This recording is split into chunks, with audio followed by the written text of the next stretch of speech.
नमस्कार दोस्तों, मैं आज आपके channel GS point by Rakesh sir पे उपस्थित हूँ। और दोस्तों, आज हमारी टेस्ट डिस्कशन की क्लासेस है। मैं टेस्ट डिस्कशन के अंतर्गत आज आपके बीच में अपने पिछले सैटरडे के टेस्ट को लेकर, उसके डिस्कशन को लेकर आपके बीच में उपस्थित हूँ। और आज हम इन्वायरमेंट का जो टेस्ट हुआ था हमारे वहाँ, जो यूपी पीसीएस को लेकर स्पेशली हम लोग फोकस्ड कर रहे हैं अपने क्लास को, और जिसमें हम लोग इन्वायरमेंट के टेस्ट को कराए थे, उसी के क्वेश्चन को हम आपके बीच में डिस्कशन करने हेतु उपस्थित हैं। दोस्तों, पहला क्वेश्चन उसमें जो बताया जा रहा है वो ये है कि ग्रीन वॉश, जो पहला क्वेश्चन है, ग्रीन वॉश इंगित करता है। दोस्तों, पहले तो मैं इसको थोड़ा सा साइज को बड़ा कर दूं। आप बड़े साइज में देखेंगे तो निश्चित तौर पर आपको ज़्यादा अच्छा लगेगा। पहला क्वेश्चन है, ग्रीन वॉश इंगित करता है। इसमें पहला ऑप्शन है झूम कृषि के प्रोत्साहन, पर्यावरण संरक्षण का झूठा वादा करना, हरियाली हटाना और नदी जल का शुद्धिकरण करना। तो इसमें दोस्तों बी जो है वो आंसर सही है। पर्यावरण संरक्षण हेतु झूठा वादा करना ग्रीन वॉश है। जैसे आप माइंड वॉश होता है, जैसे आप येलो वॉश होता है, उसी तरह से ग्रीन वॉश होता है। और ग्रीन वॉश के अंतर्गत बहुत सारे लोग जो लगातार ग्रीन को बढ़ावा देने के नाम पर झूठा वादा कर रहे हैं, पर्यावरण के संरक्षण के नाम पर झूठा वादा कर रहे हैं, उसी को लेकर ये क्वेश्चन बनाया जाता है। ये यूपी पीसीएस का क्वेश्चन था जो हम रिपीटेड किए हुए हैं और बार बार रिपीटेड बनकर आता भी है। तो ये ऑप्शन बी सही है, पर्यावरण संरक्षण का झूठा वादा। नेक्स्ट क्वेश्चन, दूसरा क्वेश्चन है, मानव गतिविधियों से परिवर्तित पर्यावरण कहलाता है। दोस्तों, जो मानव की एक्टिविटी से, मानव की क्रियाविधि से जो पर्यावरण का प्रदूषण होता है या पर्यावरण का जो फैलाव होता है उसके प्रदूषण का, उसे क्या कहते हैं? तो एंथ्रोपोजेनिक पर्यावरण कहते हैं। ऑप्शन बी सही है, क्योंकि नैसर्गिक नहीं हो सकता है, शहरी नहीं हो सकता, आधुनिक पर्यावरण नहीं हो सकता है।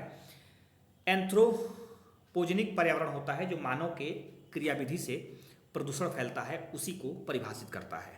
तीसरा क्वेश्चन क्या कहता है, निम्नलिखित सूचकांकों में से कौन सा मानव विकास सूचकांक, दोस्तों इसको एचडीआई का मूल्य कहते हैं, और एचडीआई की जो गणना होती है वो हर वर्ष लगभग आती है। उसमें भारत की स्थिति बहुत अच्छी नहीं है, लेकिन ये पूछा जा रहा है कि गणना में सम्मिलित नहीं है, मतलब इसमें जो चार ऑप्शन है उसमें से क्या सम्मिलित नहीं है? जीवन प्रत्यास्था रहता है, शिक्षा भी रहता है, प्रति व्यक्ति आय भी रहता है, सामाजिक असमानता को इसमें शामिल नहीं किया जाता है। ऑप्शन डी सही है, क्वेश्चन 3 का ऑप्शन डी। नेक्स्ट देखेंगे दोस्तों, चौथा कह रहा है, सामान्यतः पर्यावरण को निम्न प्रकार से वर्गीकृत किया जा सकता है, निम्न में से कौन सा एक वर्गीकरण का अंश नहीं है? ये वर्गीकरण का अंश नहीं है दोस्तों, उसमें कह रहा है तो ऑप्शन चौथे का ऑप्शन जो है ए, परिचालन पर्यावरण। ये कोई पर्यावरण का एक तरह से वर्ग नहीं होता है। भौतिक पर्यावरण होता है, सांस्कृतिक पर्यावरण होता है, जैविकीय पर्यावरण होता है, लेकिन दोस्तों परिचालन का कोई पर्यावरण नहीं होता है, इसलिए ऑप्शन ए सही है, चौथे का ए। पांचवा देखते हैं, निम्नलिखित में से कौन सा सतत विकास लक्ष्य हेतु 2030 का तक प्राप्त करने का लक्ष्य नहीं रखा गया? दोस्तों मतलब वो 2030 में यह लक्ष्य टारगेट पा लिया जाएगा। कौन ऐसा टारगेट है जो नहीं रखा गया है? दोस्तों ऑप्शन में पहला शून्य, भूख, मतलब भूख को हम 0 कर लेंगे। गुणवत्ता परक शिक्षा, मतलब शिक्षा को बहुत गुणवत्तापूर्वक बना लेंगे।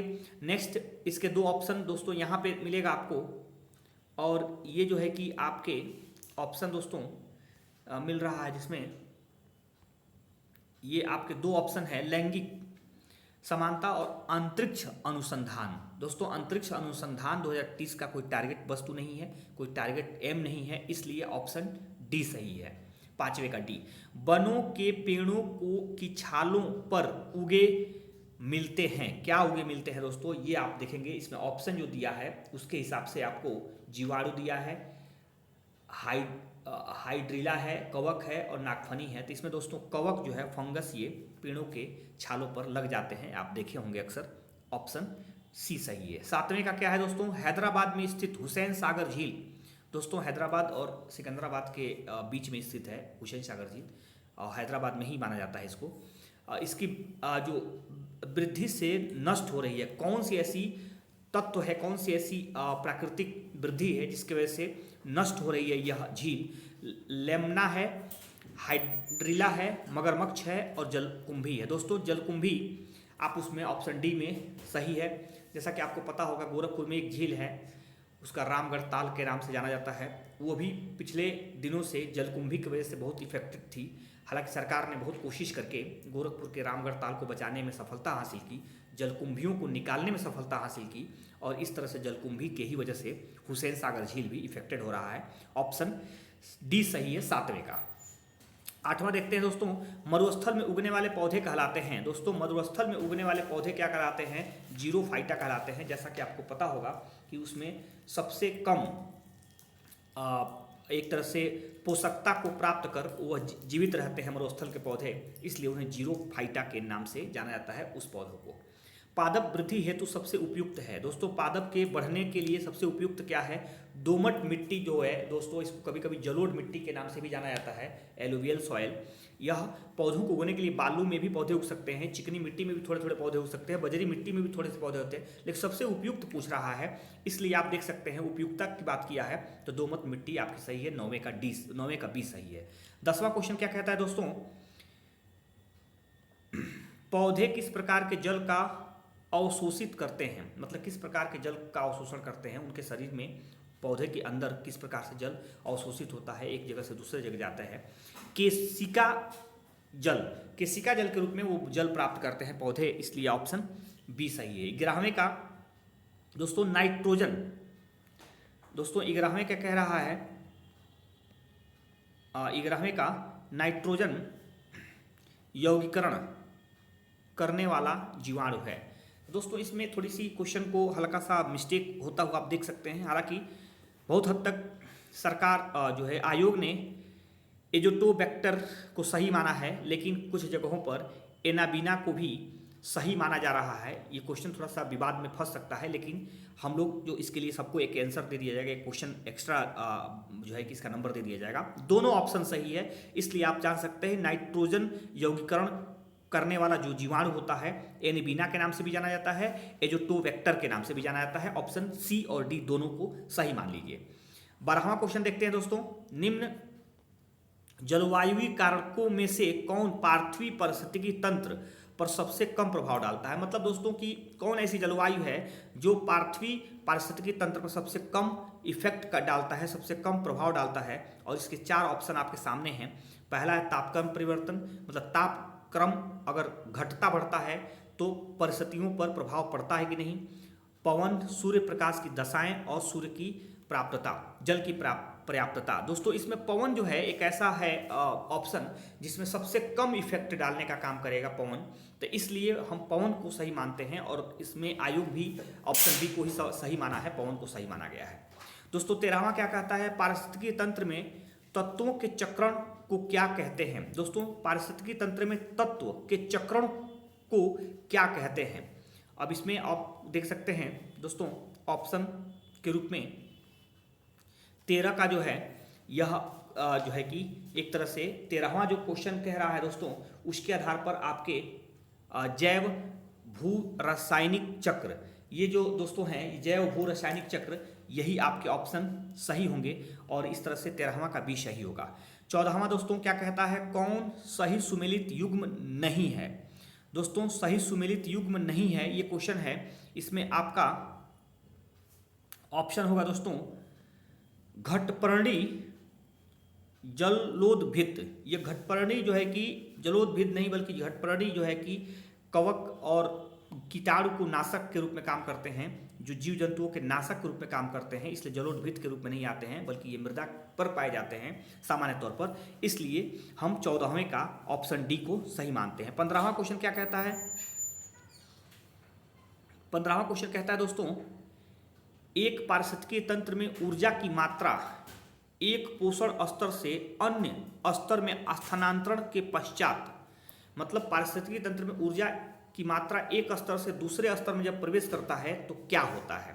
तो उसमें ऊर्जा ह्रास होता है, जैसा कि आप सबको लोग जानते हैं, अर्थात ऊर्जा घटती है। जब ऊर्जा एक स्थान से दूसरे स्थान में परिवर्तित होती है, ऊर्जा एक घटक से दूसरे घटक में परिवर्तित होती है, तो ऊर्जा का घटाव होता है, ऊर्जा का ह्रास होता है। 16वां क्या कहता है दोस्तों, पारिस्थितिकी तंत्र के संदर्भ में निम्न कथनों पर विचार कीजिए, कौन सा कथन सही है। पहला क्वेश्चन कह रहा है स्वपोषी स्तर पर उत्पादन को प्राथमिक उत्पादन कहा जाता है। दोस्तों स्वपोषी स्तर पर उत्पादन जो है प्राथमिक उत्पादन कहलाते हैं। और दूसरा है द्वितीयक उत्पादकता के संदर्भ में परपोषी स्तर का उत्पादन होता है। मतलब दोस्तों दूसरा जो उत्पादकता है वो किसी प्रथम उत्पादकता पर निर्भर करता है, आधारित होता है, तो इसलिए उसको परपोषी स्तर कहते हैं। दोस्तों इसमें जो ऑप्शन है वह आप देख सकते हैं, कथन ए ये भी सही है, कथन 2 ये भी सही है। तो इसका मतलब हम सीधे पहुंच रहे हैं तीसरे ऑप्शन की तरफ, और तीसरा ऑप्शन क्या कहता है, कथन ए और कथन 2 दोनों सही है, अर्थात सी नंबर सही है। पारिस्थितिकी तंत्र में किसका चक्रण नहीं होता है। दोस्तों ऊर्जा का चक्रण नहीं होता है। ऊर्जा एक स्थान एक घटक से दूसरे घटक में पहुंचती है, उसका कंप्लीटली चक्रण नहीं होता है, बल्कि कार्बनिक पदार्थों का चक्रण होता है, अकार्बनिक पदार्थों का भी चक्रण होता है, जल का चक्रण होता है, लेकिन ऊर्जा का चक्रण नहीं होता है। ऑप्शन डी सही है। नेक्स्ट 18वां क्वेश्चन देखते हैं दोस्तों, राष्ट्रीय पर्यावरण अभियांत्रिकी शोध संस्थान, आप देख सकते हैं राष्ट्रीय पर्यावरण अभियांत्रिकी शोध संस्थान भारत के किस शहर में है, तो नागपुर में स्थित है। नागपुर में खनिजों के शोध संस्थान को भी बनाया गया है, और पर्यावरण अभियांत्रिकी शोध संस्थान भी नागपुर महाराष्ट्र में है। यही ऑप्शन सही है। 19वां देखते हैं दोस्तों, संयुक्त पर्यावरण कार्यक्रम का मुख्यालय कहाँ है।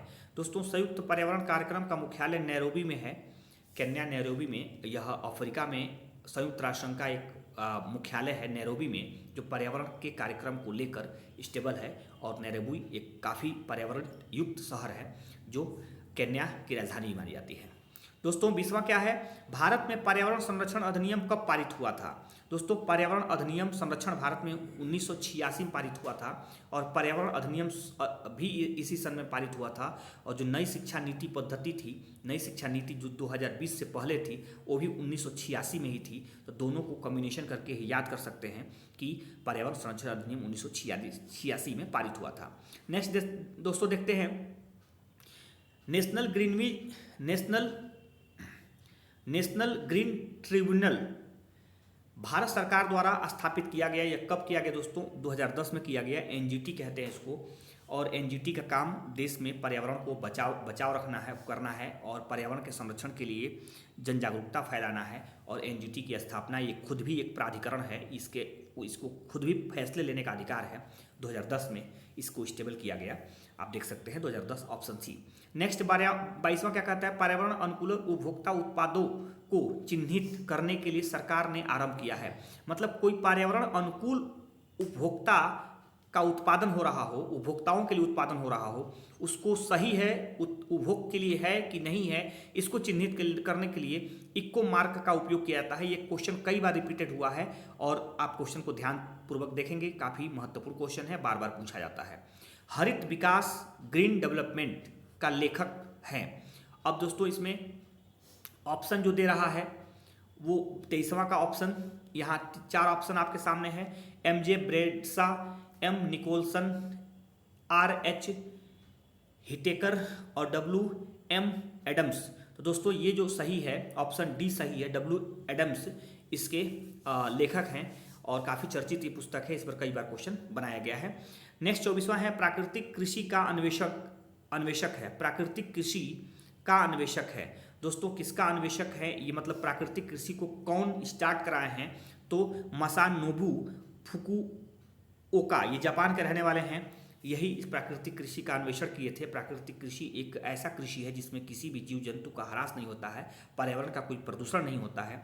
इस तरह के कृषि को करने की पद्धति देने का काम किए थे मसानोबु फुकुओका, जो जापान के हैं। ऑप्शन ए सही है। नेक्स्ट क्वेश्चन 25वां क्वेश्चन क्या कहता है दोस्तों, पारिस्थितिकीय निम्न के बीच पारस्परिक संबंधों का अध्ययन है। मतलब कौन दो लोग हैं, दो घटक हैं जिसके बीच पारस्परिक संबंध पारिस्थितिकी के अनुसार होता है। इसमें देखेंगे जीव और वातावरण, मनुष्य और वन, मृदा और जल, पति और पत्नी। दोस्तों मनुष्य और जल कभी कंफ्यूज ना हुई है, मनुष्य जल मनुष्य और वन तो सही है, लेकिन मनुष्य एक इकाई है जबकि जीव समग्र इकाई है। तो जीव और वातावरण का ही अध्ययन माना जाता है पारिस्थितिकी संबंधों में, इसलिए ऑप्शन ए सही है, 25वां ए।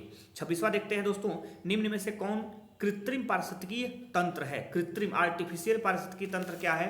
तो दोस्तों धान की खेती करना आर्टिफिशियल पारिस्थितिकी तंत्र है। वन, घास का मैदान और झील ये प्राकृतिक पारिस्थितिकी तंत्र है, इसलिए ऑप्शन ए सही है। 27वां क्या कहता है दोस्तों, सबसे अधिक स्थिर पारिस्थितिकी तंत्र कौन सा है? मतलब जो स्थिर रहता है, जिसमें बहुत ज़्यादा बदलाव नहीं आता है, जिसमें बहुत ज़्यादा चेंजिंग नहीं आती है। पहला है महासागर, दूसरा है वन, पर्यावरण और मरुस्थली। इसमें दोस्तों महासागर ये काफ़ी स्थिर है, जिसको कहा जाता है धीर गंभीर महासागरों को या सागरों को धीर गंभीर कहा जाता है।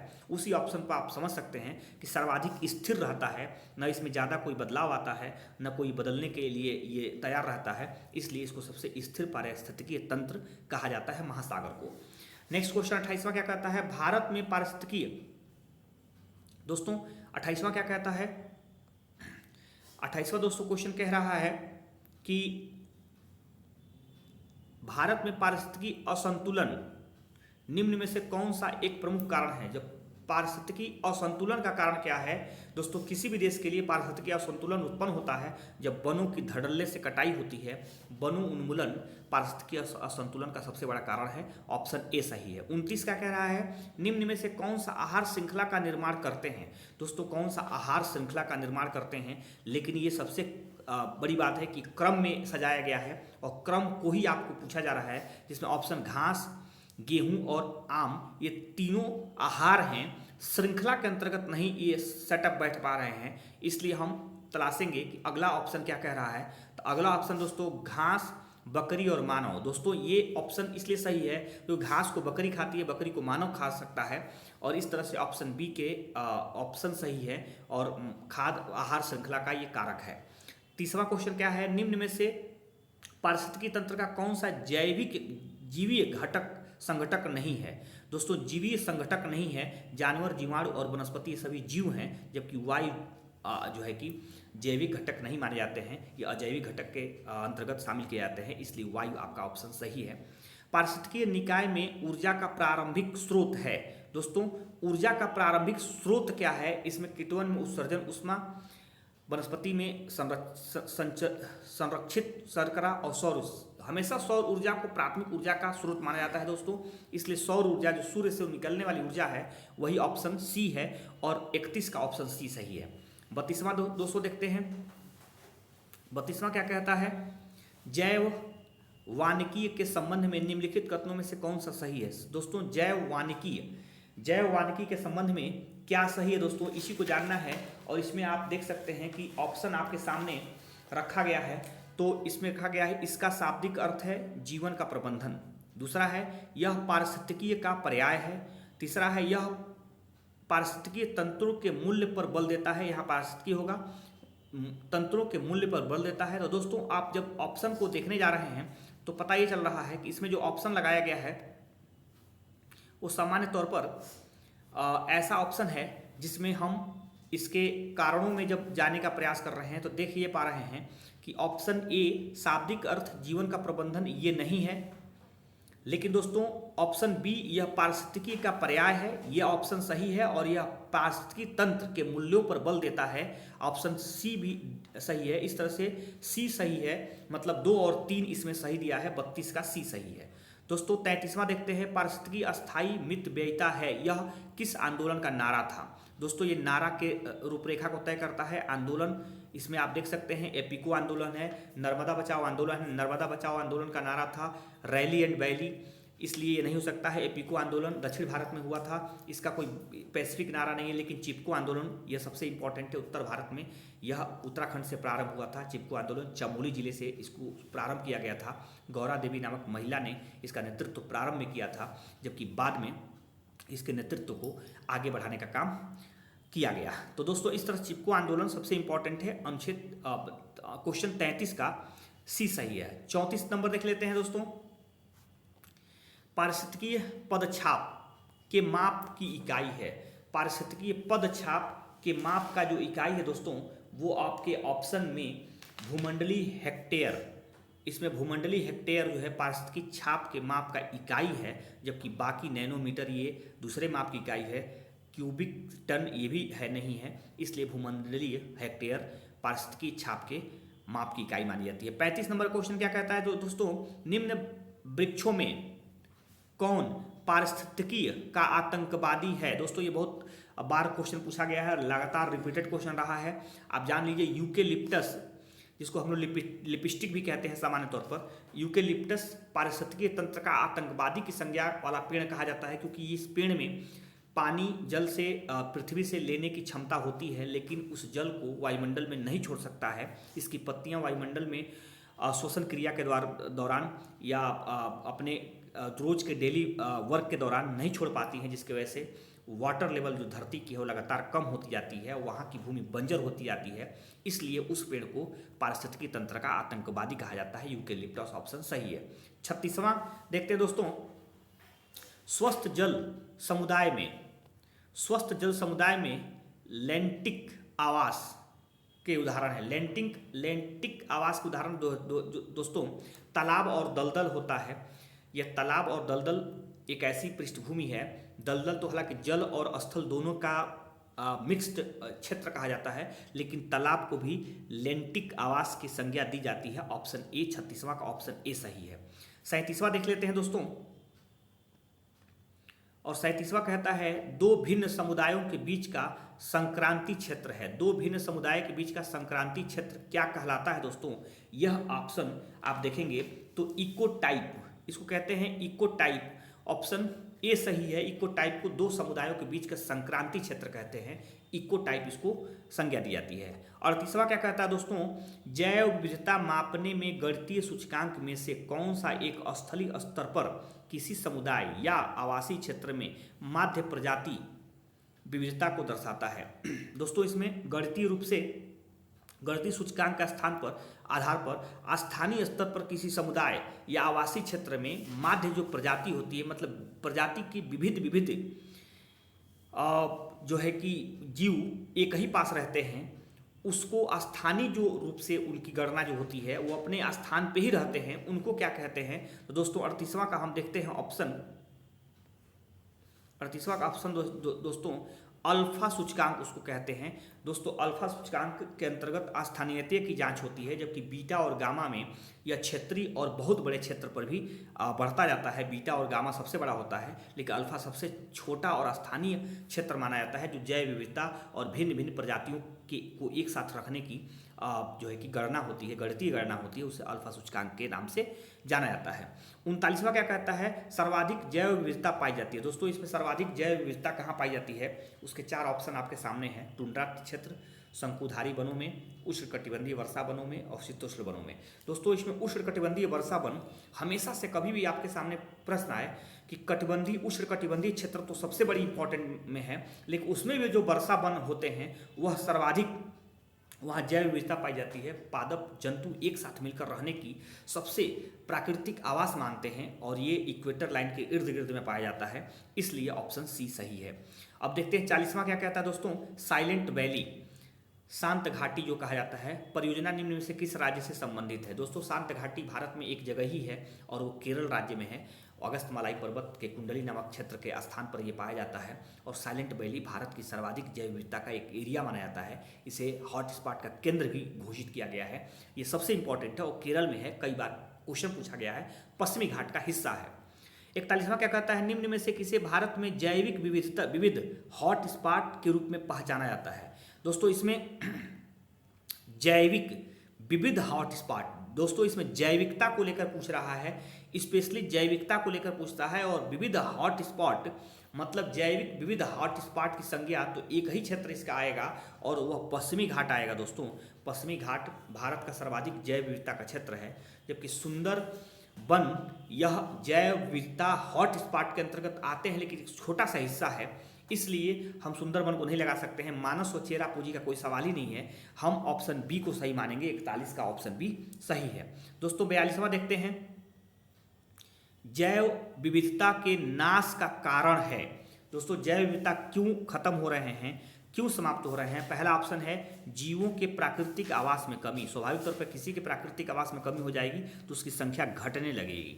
पर्यावरण प्रदूषण मतलब रहने योग्य वातावरण नहीं रहेगा तो भी ऐसी परिस्थितियां बनेगी।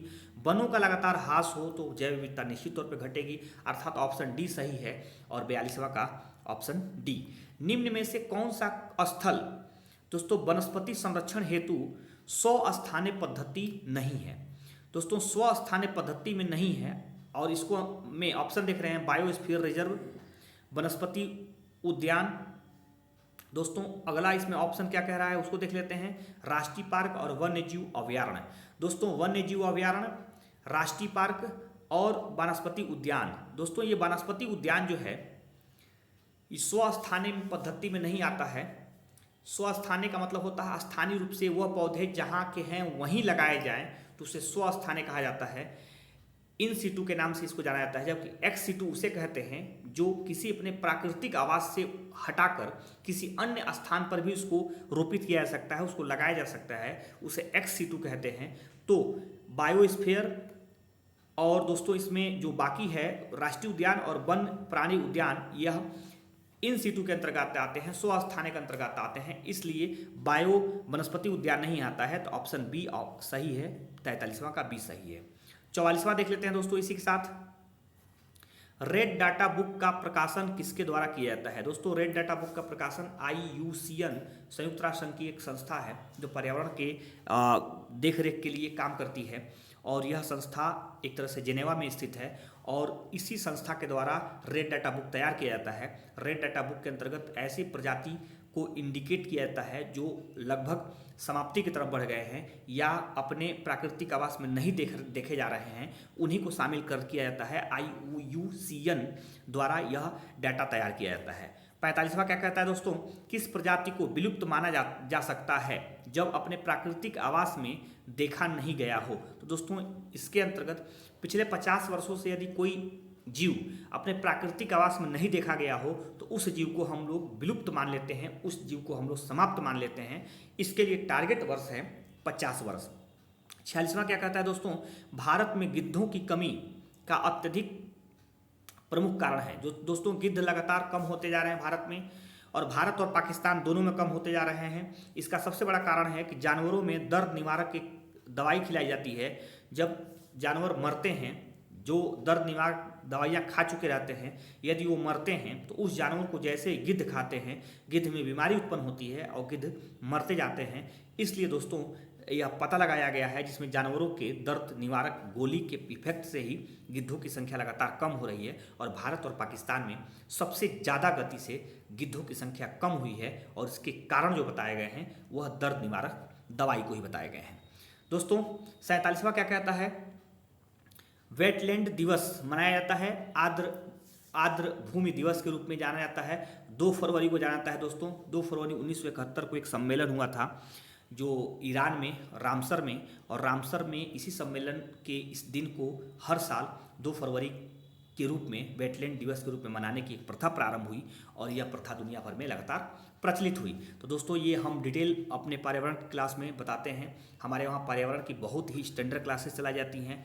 लगभग 100% पर्यावरण के क्वेश्चन आपको मिलते हुए नज़र आते हैं और बहुत बेहतरीन तरीके से हम लोग क्लास ऑफलाइन क्लास को लेते हैं। अपने कोचिंग GS पॉइंट जो GT टावर में 4th फ्लोर पे स्थित है, गोल घर में है वो, वहाँ पे आपकी पर्यावरण क्लासेस चल भी रही हैं। आप चाहें तो पर्यावरण की क्लासेस के डेमो कर सकते हैं, देख सकते हैं और समझ सकते हैं कितना डीपली में पर्यावरण की क्लासेस संपन्न हो रही हैं। 48वां क्या कहता है दोस्तों, भारतीय संसद द्वारा जैव विविधता अधिनियम पारित किया गया। दोस्तों इसमें जैव विविधता अधिनियम पारित किया गया है और उसको लेकर आपके सामने जो ऑप्शन है उसमें मैं बता रहा हूँ। दिसंबर 2002 में जैव विविधता पर्यावरण अधिनियम पारित किया गया था। 2002 का वर्ष है और यह जैव विविधता अधिनियम को पारित करने का वर्ष माना जाता है 2002। नेक्स्ट और 49वां क्वेश्चन क्या कह रहा है दोस्तों, आप देख सकते हैं 49वां क्वेश्चन क्या कह रहा है, भारतीय राष्ट्रीय जैविक विविधता प्राधिकरण, भारतीय राष्ट्रीय जैविक विविधता प्राधिकरण स्थापित किया गया। यह जैविक विविधता प्राधिकरण दोस्तों जो है ये प्राधिकरण का रूप दिया गया 2003 में और इसका मुख्यालय चेन्नई में किया गया क्योंकि चेन्नई दक्षिण भारत में है, जैव विविधता वाले क्षेत्र में है, समुद्र के किनारे है। आपको पता है कि भारत में समुद्री सतह की ऊंचाई मापने का भी जो जगह केंद्रित है वो भी चेन्नई है, और जैव विविधता के प्राधिकरण के रूप में भी जो स्थापित किया हुआ शहर है वो भी चेन्नई है। 2003 में इसकी स्थापना हुई। आज का 50वां और अंतिम क्वेश्चन क्या है दोस्तों? ग्रीन हाउस गैसों की संकल्पना की थी। किसने ग्रीन हाउस गैसों की संकल्पना की थी दोस्तों? यह ग्रीन हाउस गैस लगातार आप समझ सकते हैं CFC के रूप में जाना जाता है, और यह गैस एक तरह से जोसेफ फोरियन जो है यही आपके इसकी ग्रीन हाउस गैसों की संकल्पना किए थे, जो लगातार कम करने के लिए विश्व स्तर पर प्रयास भी चल रहे हैं। इसके लिए क्योटो प्रोटोकॉल से लेकर बहुत सारे समझौते भी हो चुके हैं। दुनिया लगातार जो इस गैस से तापमान को अधिक होते हुए देख रही है, उससे बचने के लिए यह गैस पर नियंत्रण करने का प्रयास हो रहा है। जोसेफ फोरियन इसके संस्थापक हैं, इसकी पहचान किए थे। तो 50वां का ऑप्शन C सही है दोस्तों। और इसी के साथ आज के पर्यावरण की क्लासेस के कंक्लूजन जो थे वो आपके समाप्त हो चुके होंगे। मुझे भरोसा है कि आपने जो टेस्ट पेपर देखा होगा उसमें सारे समस्याओं का समाधान आपको मिलता हुआ नजर आया होगा दोस्तों। इसी प्रकार के और इससे भी बेहतरीन आपकी क्लासेस मिलती हैं, ऑफलाइन क्लासेस। आप हमारे ऑफलाइन क्लासेस से जुड़कर लाभ ले सकते हैं। छोटे से एक प्रयास है और आप सब उस प्रयास के सहभागी बनकर लाभान्वित हो सकते हैं। तो दोस्तों ये क्लासेस कैसा रहा, आप कमेंट बॉक्स में हमारे लिए जो कुछ भी चाहते हैं आप लिख सकते हैं। अगर आप सीधे हमसे संपर्क करना चाहते हैं तो हमारे कॉन्टैक्ट नंबर 9984 65 70 44 जो आपके जो है कि स्क्रीन पर दिख रहा है, या आपको हमारा नंबर दिख रहा होगा। इस नंबर से आप संपर्क करके हमसे सीधे प्रश्न को पूछकर अपने समस्या को दूर कर सकते हैं। तो दोस्तों आज का वीडियो कैसा लगा? आपको अगर अच्छा लगा होगा तो हमें एक लाइक दीजिएगा और अपने दोस्तों को शेयर कीजिएगा। सब्सक्रिप्शन अगर हमारे नहीं लिए होंगे तो आप सब्सक्राइब जरूर कर लीजिएगा, ताकि इस तरह के वीडियो आपके पास समय समय पर पहुंचता रहे। आपको पूरा वीडियो देखने के लिए बहुत बहुत धन्यवाद। Thank you.